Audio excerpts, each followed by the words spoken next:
Hello and good morning, everyone. Welcome to another show of Breakfast with the Shortcut. And for the people who are in Finland, they already know about the shortcut. But the people who are joining from outside of Finland, just to tell you a bit about the shortcut and what we do, is we are the largest talent accelerator in the Nordics. We equip talents with the skills they require to become an entrepreneur and also the skills they require to work in a high growth company.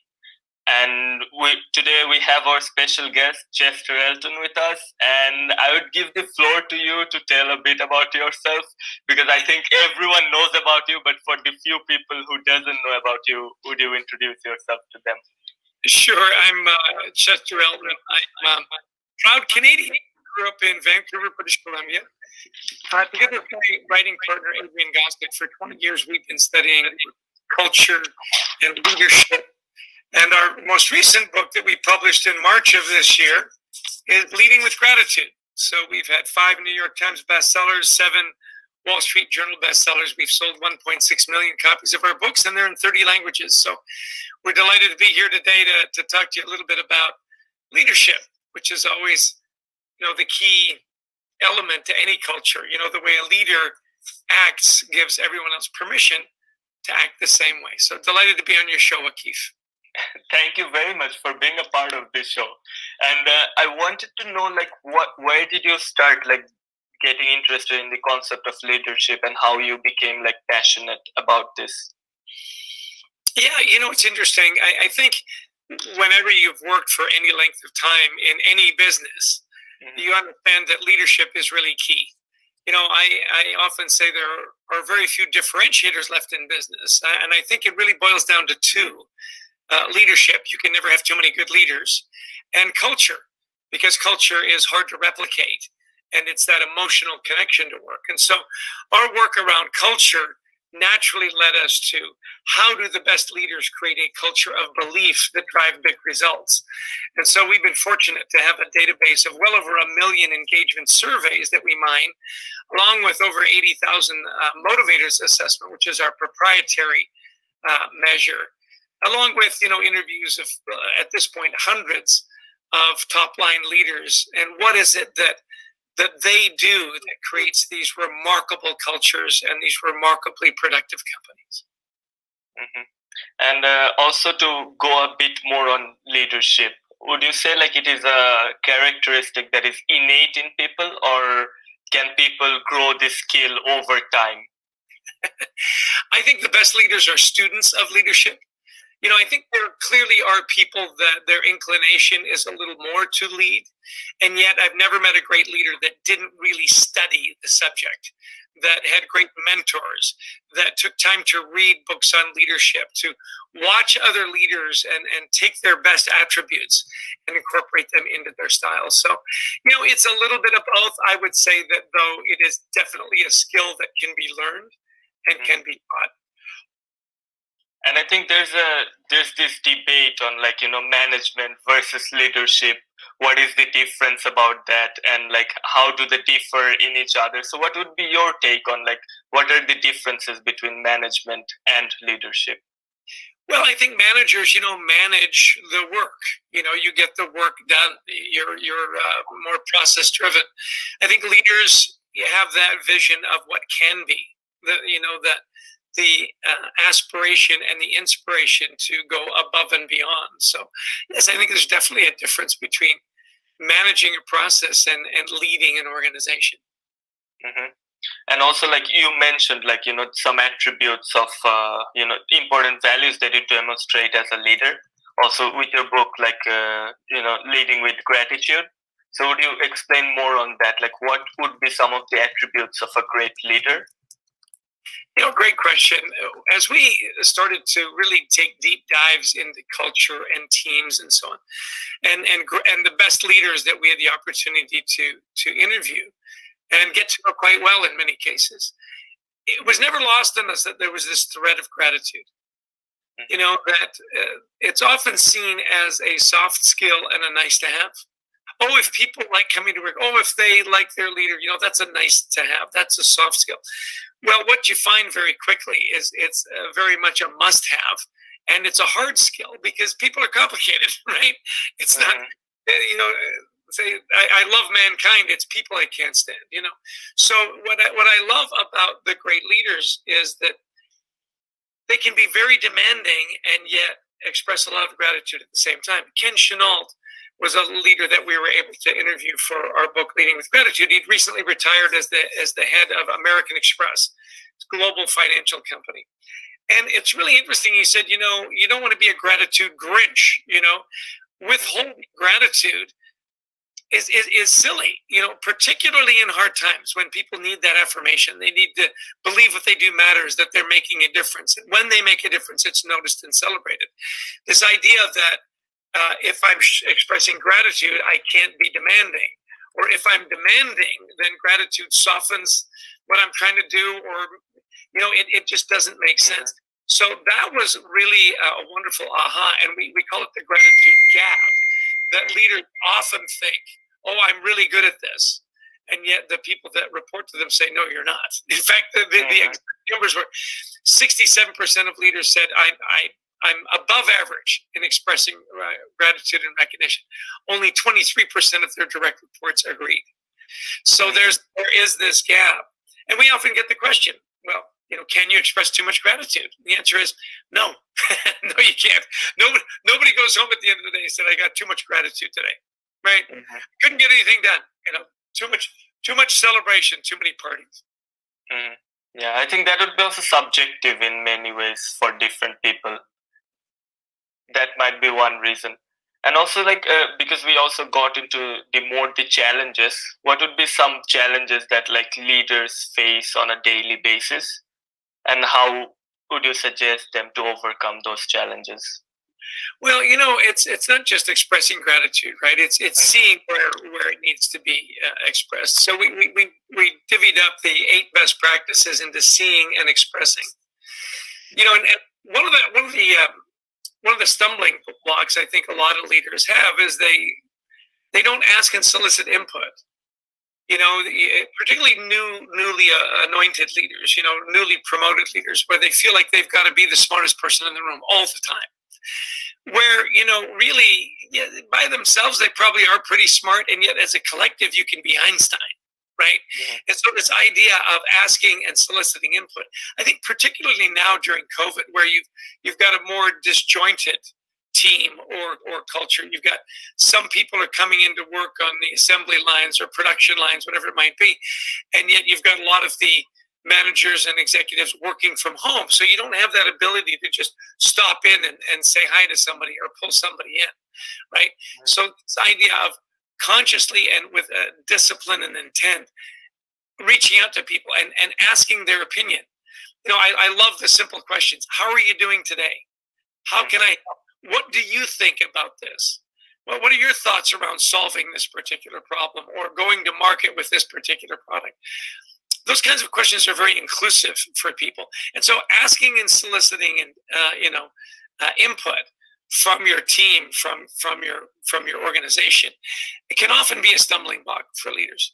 I'll tell you one more, Keith, that is really interesting is assume positive intent. So often leaders assume negative intent. How could you do that?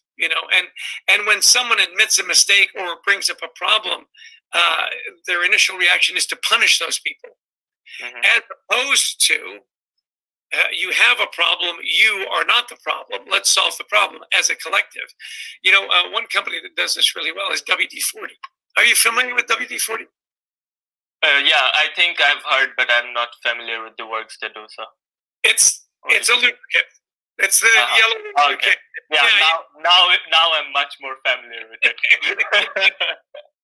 Well, at WD-40, it took 40 formulas to get it right. That's what the 40th try.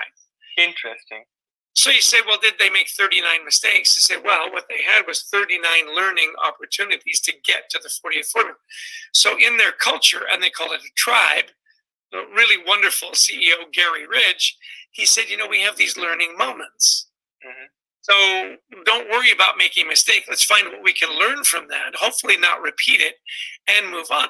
Well, it creates a very safe culture where people can innovate and ideate without the fear of being punished. So this assuming positive intent that 99.9% of people go to work every day wanting to do a good job, right? I think it's the rare exception where somebody steps back and says, "My goal today is to screw up," right? Exactly. And I'm going to make mistakes, and you know what? That's okay. Admit the mistake, figure out the solution, the remedy, and let's move on. That's another stumbling block for leaders. I think often they see mistakes as really big problems, and we want to punish people for their mistakes, as opposed to let's learn from those mistakes and move on. Does that make sense? Yeah, I think it makes a lot of sense, because like also when you said like not trying to be just the smartest person in the room, but rather always asking for their input, like that is super interesting to me, because I would also feel like that way if someone asks me like what do you think about this project, or what do you think about what we're going to try in the next steps. Like that would make more sense, because I think what is your idea, or what would be your opinion on like every company should have like, I mean, of course it depends on the kind of resources they have, but at least monthly are sitting with like an employee and like talking about what is your expectation from here. Is it money? Is it fame? Is it like word value, brand value? Like what do you want out of it? Rather than just saying like, I think my employees want this from my company. Well, see, and this is where I think good leaders do ask, where do you want to be 3 to 5 years from now? It led us to develop a really wonderful online assessment. We call it the Motivators Assessment. And we spent a couple of years, a lot of time, a lot of treasure developing this really cool online tool. You've probably taken like a Myers-Briggs or a Strength Finders, which are wonderful tools for personality assessment, right?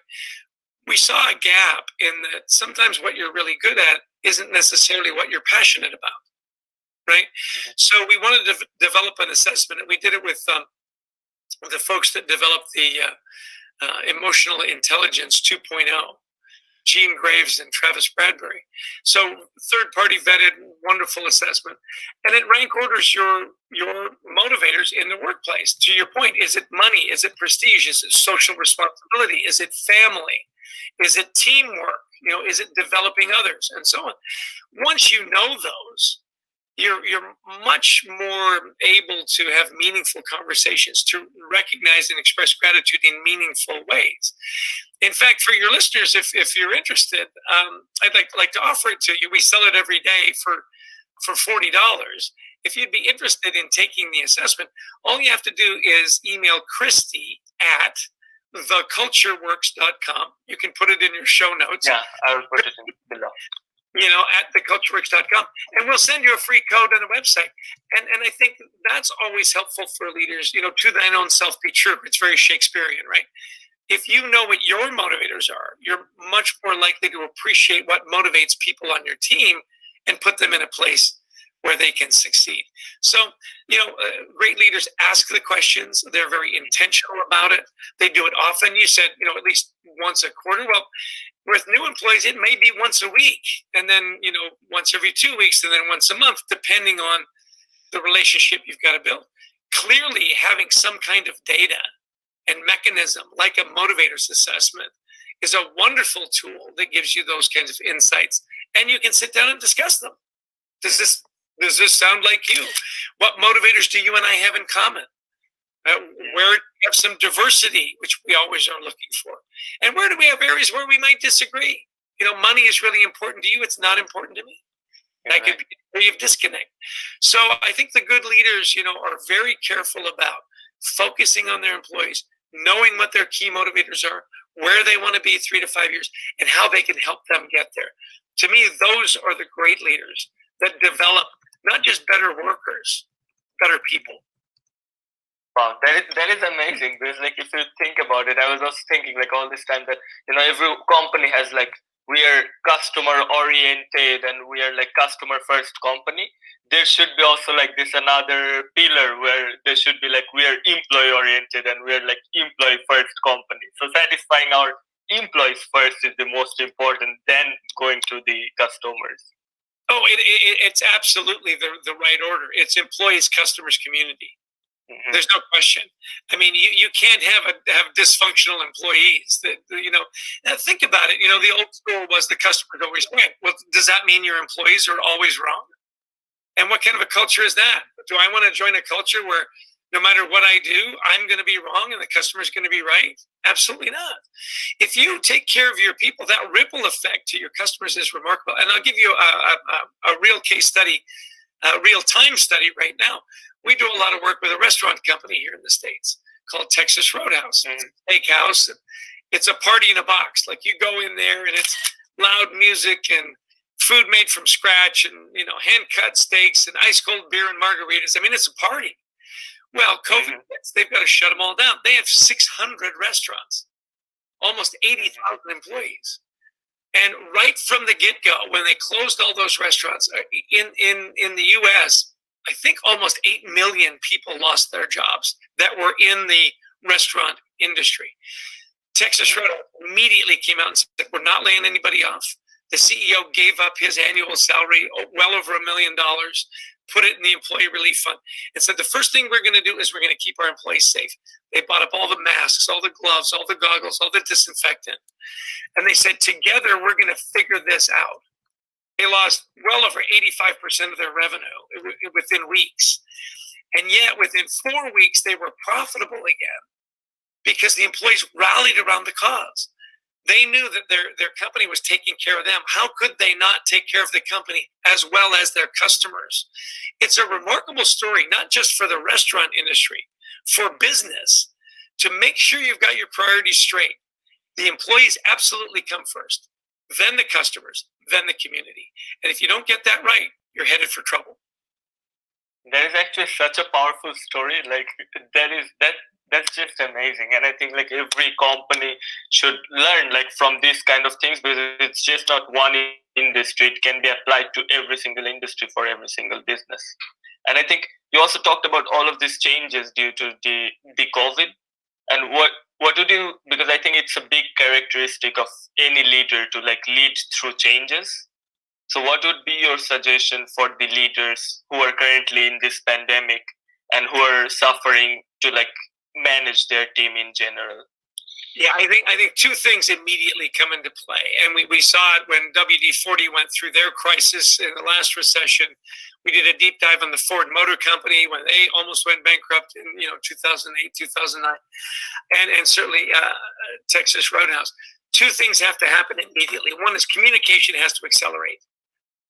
When there is no communication from your leaders, there's a void, and the void gets filled with rumor, innuendo, and fear, right?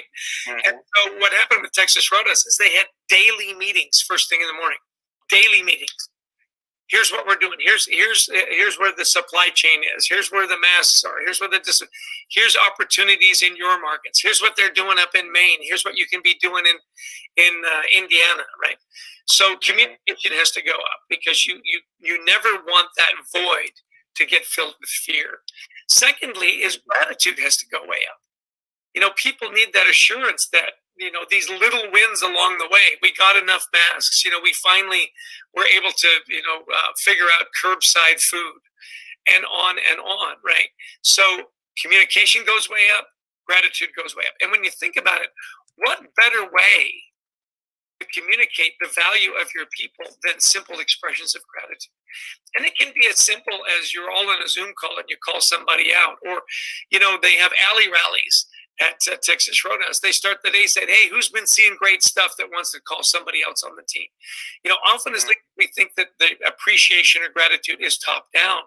Where it gets really good is when it's side to side, when it's peer to peer. And that's when you have a culture of gratitude, that you've got a leadership that is empowering all their people to participate. And it gets really fun. Mm-hmm. I think you have already answered what I was going to ask like super soon, which was like, how do you like measure that your management culture is healthy? So how do you go on about measuring that? Sure. I mean, obviously profits is a great way to measure it. I think, turnover is a great way to measure it. The restaurant industry is notorious for high turnover. And so we find, a place like Texas Roadhouse where people stay for 20 years and 30 years, where, people start off as, part-time college students and then end up running restaurants. That's when you know you've got a great culture where you attract really good people and you keep those really good people. I'll tell you another sign of a great culture is when you get toxic employees, how the culture rejects them. We always talk about attract and retain. Well, you also want to get rid of those employees that are a bad fit, that can be very toxic. And if you've got a really healthy culture that's peer-to-peer, the team will tell you who's not working out. The team will let you know who's not a good fit. So to me, clearly profits are a great indicator of a healthy culture. How you come through a crisis is the sign of a healthy culture. And how do you attract and retain as well as reject the wrong kind of people? Those would be the measures that I always look for. Because I think it's a big issue that you talked about. Like, a lot of companies know that the highest salesperson, like the best achieving salesperson, might be the toxic one. So how should a company leader go about it? Like, should they talk it out, or should they warn, or what should be the path that they should take?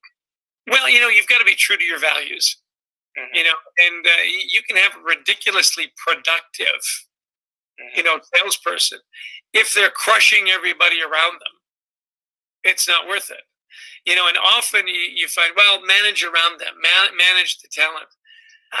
If that's your attitude, you're headed for trouble, because what happens on the team is, if you've got a toxic salesperson, whatever their position might be, initially the team will blame the person because they're toxic. Well, then that shifts over time. It shifts to you, the leader, because there's a problem and you're not taking care of it. Right? And so the blame shifts. So the old adage that you hire slow, make sure you've got the right fit, and then you fire fast. Once you know that they're not the right fit, you need to exercise that. You need to cut out the answer as quickly as possible, because the damage can be really long term if you don't address it. Yeah, I think that's another issue that you just raised, because I think a lot of companies don't want to do, that firing fast, because, the HR department or the leaders, and they don't want that, that backlog but I chose that person. So they don't want to do that super quick. They want to take some time. They want to go around talent management and just walk through the process. But actually it is harming for the whole long run for the company. Yeah, and we often think we've got this savior complex. We can save them. People can change. They'll see the light, and that can be the case. It usually takes a lot longer than you'd hope, and it's very painful. So that's where you've got to have a great relationship with your HR department. You've got to have a good relationship with your team, and be able to talk things out and be very candid and be very transparent. I'll tell you, in many cases, when the time comes to terminate that employee, they're relieved as well. You're not happy, the team's not happy, and I guarantee you they're not happy either, right? So, it can be a really win-win-win. And also, what is your thought on, because I get this kind of questions a lot, and what are your thoughts on micromanaging people? Shall any leader micromanage people, or is it something that you shouldn't do at all? I suppose, when you're in doing surgery, if you're doing a heart transplant or something, I think I would probably want, the doctor to be micromanaging everybody. Generally speaking, I would say it's not a great idea. I mean, if I'm being micromanaged, you don't need me. Just do it. Why don't you do it? Right? The best cultures are where people are empowered. Here's the goal. Here are your tools. Figure it out, and I trust you to do it well. Again, I mean, there are certain situations where if it's life or death, if I'm defusing a bomb, I'm probably going to want to be micromanaged on that. Just figure it out. You're a smart guy. That probably not the best plan. In business in general, I would say, no, it's not a healthy culture. If everyone has to be micromanaged, you've either got the wrong leader or you've hired the wrong people. And also, what would you suggest to the people? Because many leaders or managers have this micromanaging issues. What would you suggest to them to how can they get out of that? out of that constant thought of, no, I have to see what he's doing. No, I have to check. Yeah, I think it's a matter of trust. And if you can't get to an area of trust, if you don't trust your people to do it right, then you probably shouldn't be the leader. Yeah, because I think it's also about more like, let's say for an example, if I manage a team, I'm from a background of sales and marketing. But then when I will be managing a team, I would be managing like design team, like design people, and like all of these different kind of people, and understanding, I think that what each and everyone has to be trained differently. I think that is what happens like when you go like, like for football coaching, like when I used to football, like the coach always understands that, okay, so this guy needs more rubbing and this guy needs to now play in the defense to go in the offense, and like all of these kind of things. So like more on a personal basis, understanding how this person would learn and then giving them the tool to go forward. I think that's very insightful. Know your team. Some people need a lot of feedback. Some people not so much. Again, if you know what their key motivators are, it'll help you do that. And I think early on, in our careers, we don't want so much micromanaging as we want a lot of feedback. Am I getting it right? Am I doing this right? And not be afraid to ask for that kind of guidance and that feedback. And then as we gain more confidence, we'll need a little less of that. When you first start to play football, you need lots of coaching. Exactly. And I think we always look for this kind of feedbacks. We're not like, we don't want to like get, all the tools and just go for it, but we want these feedbacks, but maybe in a different way than the other team player needs it. Sure. I mean, when your kids are first starting to play football, I mean, you literally show them how to put on their boots, right? Lace them up. Well, I don't think after you've been playing football for 10 years, you need somebody saying, "Hey, now listen, okay, these are your boots. Here's how you." I mean, and so it can be progressive. Early on, lots of feedback. Later on, hopefully, not so much. Thank you so much. This has been so great. And actually, I just want to ask you, like, if any of our audience have any questions later on after publishing, would you be up for answering them? Then I would forward all of the questions to you. Sure. Follow me on LinkedIn. We've got a wonderful gratitude journal that we publish at the end of every month. We're always posting interesting things. I've got a wonderful little campaign. Hashtag find your gratitude. I post a photo of something I'm grateful for every day. Please join the conversation. And ChesterElton.com is a great website, and our training company is thecultureworks.com. Don't forget Christy at thecultureworks.com if you want the motivators assessment. I love these conversations, Keith, and I think as we go through crisis, and particularly this crisis, my hope is that we all become a little more grateful for what we have, not worry so much about what we don't have, that we become a little more patient with each other, a little more kind, and more than anything, I really hope we become more forgiving. Back to, we don't make mistakes. We have learning moments. Let's be more forgiving of each other. I think people really do come to work wanting to do a good job. And in trying to do a good job, they're going to make mistakes. Let's be patient. Let's be kind. Let's be forgiving. Let's be grateful for the people that show up to work so hard.